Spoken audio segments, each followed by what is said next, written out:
Guys, welcome to back my channel. So guys, आज हम पढ़ने वाले हैं क्लास 8 में chapter first of it so happened book का, जिस चैप्टर का नाम है how the camel got his hump. तो चलिए शुरू करते हैं। In the beginning when the world was new and the animals were just beginning to work for man. जब वर्ल्ड न्यू था, शुरू हुआ था, तब जो एनिमल्स थे वो मैन के लिए काम किया करते थे। There was a camel and he lived in the middle of a howling desert because he did not want to work. वहाँ पर एक कैमल था जो डिज़र्ट के बीचों बीच में रहता था क्योंकि वो काम नहीं करना चाहता था। He ate sticks and thorns and prickles. वो thorns खाता था, sticks खाता था और prickles खाता था। And when anybody spoke to him, he said humph, just humph and no more. जब भी कोई उससे बात करता तो उसके पास सिर्फ एक ही चीज़ थी बोलने के लिए, हम्फ हम्फ और हम्फ, और वो कुछ भी नहीं कहता था। Presently, the horse came to him on Monday morning. Monday morning के दिन जो हॉर्स होता है वो कैमल के पास आता है with the saddle on his back. उसके बैक पर सैडल हुआ करती थी। And said camel O camel come out and trot like the rest of us. वो कहता है कि हमारे साथ आओ और हमारे जैसे ट्रॉट करो।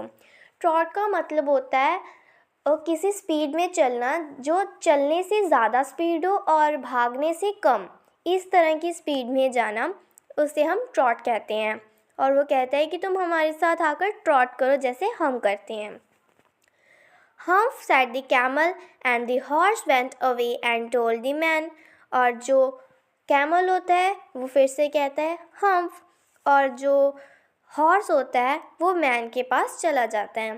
Presently the dog came to him with the stick in his mouth and said. वहाँ पर डॉग आ जाता है जिसके मुंह में स्टिक होती है और वो कैमल से कहता है camel O camel come and fetch a carry like the rest of us. हमारे जैसे आकर फैच करो। फैच का मतलब होता है चीज़ें इकट्ठी करना, जैसे डॉग्स करते हैं। वो कहता है कि हमारी तरह आकर फैच करो। हम सेड द कैमल, जो कैमल होता है वो फिर से हम्फ कह देता है। And the dog went away and told the man, और जो डॉग होता है वो मैन को जाकर बता देता है। Presently, the ox came to him with the yoke on his neck. वहाँ पर आ जाता है ऑक्स जिसके नेक पर यॉक होता है। यॉक इसलिए होता है उसके नेक पर जब उनको कोई चीज़ पुल करनी होती है, इसलिए उसके नेक पर यॉक बांधी जाती है। And said camel O camel come and plough like the rest of us. और वो कहता है कैमल कि हमारे साथ आकर खेतों में प्लो करो, ठीक है, खेतों में काम करो। हम्फ सेड द कैमल, और जो कैमल होता है वो फिर से हम्फ कह देता है। And the ox went away the told the man, और जो ऑक्स होता है वो भी मैन के पास चला जाता है और सभी मैन के पास इकट्ठे हो जाते हैं। At the end of the day the man called the horse and the dog and the ox together. जब शाम हो जाती है तो जो मैन होता है वो तीनों को बुलाता है और कहता है 303 I am very sorry for you. वो कहता है कि वो उनसे माफ़ी मांगने लगता है। But that humph thing in the desert can't work. जो डिज़र्ट में हम्फ नाम की चीज़ है वो काम बिल्कुल भी नहीं करती, और he would have been here by now, और वो यहाँ पर रहती भी है। So I am going to leave him alone, और हम ऐसा करते हैं कि उसे अकेला छोड़ देते हैं। And you must work double time to make up for it, और तुम सबको उसका काम भी करना पड़ेगा जिससे तुम्हारा काम डबल हो जाता है। That made the three very angry. इससे जो तीनों हैं वो बहुत ही ज़्यादा एंग्री हो जाते हैं। And they held a panchayat on the edge of desert. Desert के एज पर, किनारे पर, वो पंचायत बुलाते हैं। And the camel came chewing cud and laughed at them. वहाँ पर कैमल आता है जो वो कट चबाता हुआ आ रहा है। मतलब कट का मतलब होता है जब कोई वो बफेलो या फिर कैमल वगैरह काउस खाना खाती हैं तो उनके मुंह में जो खाना होता है वो उसे चबाती रहती हैं, उसे हम कट कहते हैं। और वो कट चबाता हुआ आता है और उन सब पर हंस रहा होता है. Then he said humph and went away again. वो हम्फ कहता है और वहाँ से चला जाता है.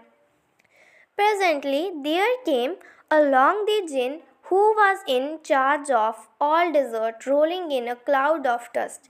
एकदम से वहाँ पर मतलब डस्ट आ जाती है क्लाउड जैसी, और जब क्लाउड डस्ट चली जाती है वहाँ पर जिन खड़ा होता है, वहाँ पर जिन आ जाता है. Jinn of all desert, said the horse, it is right to for anyone to be idle. तो जो हॉर्स होता है वो कहता है कि आप तो सभी डिज़र्ट के जिन हो, तो बताइए कि ऐसा सही होता है कि किसी को किसी एक के बदले का डबल काम करना पड़े और वो मतलब लेज़ी हो बिल्कुल ही, ठीक है, दूसरे को उसका काम करना पड़े, ये सही है? Certainly not, said the जिन. जिन कहता है बिल्कुल भी नहीं. Well, said the horse, there's a thing in the middle of your desert with a long neck and long legs, and he has not done a stroke of work since Monday morning. He would not trot. और जो horse होता है वो कहता है कि आपकी जो डिज़र्ट है उसके बीचों बीच में एक लंबी सी गर्दन और लंबी सी टांगों वाला कुछ रहता है. उसने मंडे मॉर्निंग से एक लकड़ी भी नहीं तोड़ी और वो हमारे साथ ट्रॉट भी नहीं करता. Whew said the djinn whistling. Whistling का मतलब होता है सीटी बजाना. वो सीटी बजाता है और कहता है that's my camel. What does he say about it. कि ये तो कैमल है, ये उसके बारे में क्या बातें कर रहे हैं. He says humph and he would not plough, said the ox. जो ऑक्स होता है वो कहता है कि जो कैमल है वो सिर्फ हम्फ करता है और हमारे साथ प्लो भी नहीं करता. Very good, said the djinn. I will humph him if you will kindly wait a minute. जिन ने बोला कि बहुत अच्छे, अभी मैं उसको सही कर आता हूँ, आप कुछ मिनट के लिए रुक जाइए यहाँ पर. और जो जिन होता है वो वहाँ से गायब हो जाता है. The jinn rolled himself up in his dust cloak. वो वहाँ से गायब हो जाता है. And took a walk across the desert. वो डिज़र्ट में जाता है and found the camel looking at his own reflection in a pool of water. वो देखता है कि जो कैमल है वो अपनी रिफ्लेक्शन पूल में देख रहा है.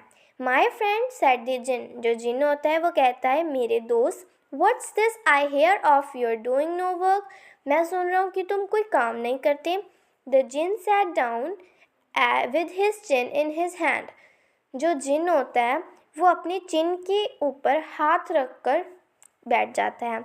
While the camel looked at his own reflection in the pool of water. और देख रहा होता है कि जो कैमल है वो अपनी रिफ्लेक्शन पूल में देख रहा है. You have given the 3 extra work ever since Monday morning. वो कहता है कि तुमने 3 दिनों से कोई काम नहीं किया. All on account of your illness. तुम्हारे इलनेस की वजह से, क्योंकि तुम इतने ज़्यादा लेज़ी हो, said the जिन. ये जिन कहता है. And he went on thinking with his chin in his hand. अभी भी वो अपनी चिन के ऊपर हैंड रखकर सोच रहा होता है. Humph, said the camel. जो कैमल होता है वो फिर से कहता है Humph. I should not say that again if I were you, said the jinn. You might say it once too often. I want you to work. वो कहता है कि जिन कि अगर मैं तुम्हारी जगह होता तो मैं बार बार हम्फ हम्फ ना कहता, सिर्फ एक बार ही कहता, क्योंकि ये भी तो एक काम ही हुआ. And the camel said humph again. जो कैमल होता है वो फिर से कह देता है humph. But no sooner had he said it then he saw his back. तो बहुत समय तक ये वो कुछ भी नहीं कहता, हम्फ भी नहीं कहता, वो सिर्फ अपने बैक को देख रहा होता है. That he was so proud of puffing up into a great big hump. जो बहुत ही ज़्यादा पफ होती जा रही है, मतलब बड़ी होती जा रही है, एक बिग हम्प बन गई है. Do you see that, said the djinn, that's you very own hump that you have brought upon your very own self by not working. जिन कहता है कि तुम ये देख रहे हो, ये जो हम्प है ये तुमने अपने आप बनाया है कोई काम ना कर कर. Today is Thursday and you have done no work since Monday. तुमने आज थर्सडे है, तुमने मंडे से कोई भी काम नहीं किया. When the work began, now you are going to work. अब काम शुरू हो गया है तो तुम काम पर जा सकती हो. How can I? said the camel with his hump on my back. जो कैमल होता है वो कहता है मैं काम कैसे करूँगा, मेरे पीछे तो मेरे बैक पर इतना बड़ा हम्फ जो आ गया है. That has a purpose, said the jinn. All because of missed those 3 days, you will be able to work now for 3 days without eating. और जो जिन होता है वो कहता है इसका भी एक पर्पस है, इससे तुम जो ये तुम्हारा हम्फ है ये 3 दिनों तक तुम मतलब कुछ भी खाए पिए बिना काम कर सकती हो. Because you can live on your humph, क्योंकि तुम अपने हम्फ पर जी सकती हो. जो तुम्हारा हम्फ है इसमें तुम अपना खाना स्टोर कर सकती हो. And don't you ever say I never did anything for you. Come out of this desert and go to the tree and behave. अब तुम नहीं कह सकते कि मैंने तुम्हारे लिए कुछ भी नहीं किया, और तुम अभी डेजर्ट से बाहर निकलो और उन तीनों के साथ काम करो और बिहेव करना सीखो. And the camel went away to join the three. और जो कैमल है वो उन तीनों को जाकर ज्वाइन करता है. एंड फ्रॉम दैट डे, उसी दिन से, to this camel always wear a humph. उसी दिन से जो कैमल के बैक पर हम्फ है we call it hump now, not to hurt his feelings. उसकी फीलिंग्स को हर्ट ना करने के लिए हम इसे हम्प कहते हैं, क्योंकि अगर हम इसे हम्प कहेंगे तो उसकी फीलिंग्स हर्ट होगी, इसलिए हम उसे हम्प कहते हैं. But he has never yet caught up with the 3 days that he missed at the beginning of the world. World के बिगनिंग पर जो उसने 3 दिन छोड़े थे वो अभी तक छोड़े ही पड़े गए हैं, उसने अभी तक कंप्लीट नहीं की. And he has never yet learn how to behave. और अभी तक उसने ये नहीं सीखा कि हम कैसे बिहेव करना चाहिए हमें. तो यहीं पर गाइस हमारा चैप्टर ख़त्म होता है. अगर आपको इसके क्वेश्चन आंसर की वीडियो चाहिए तो इस चैनल को सब्सक्राइब कर देना और वीडियो को लाइक और शेयर ज़रूर करना, और कमेंट में बताना आपको ये वीडियो कैसी लगी और आपको और कौन सा किस क्लास का चैप्टर की वीडियोस चाहिए. Thank you. Bye bye.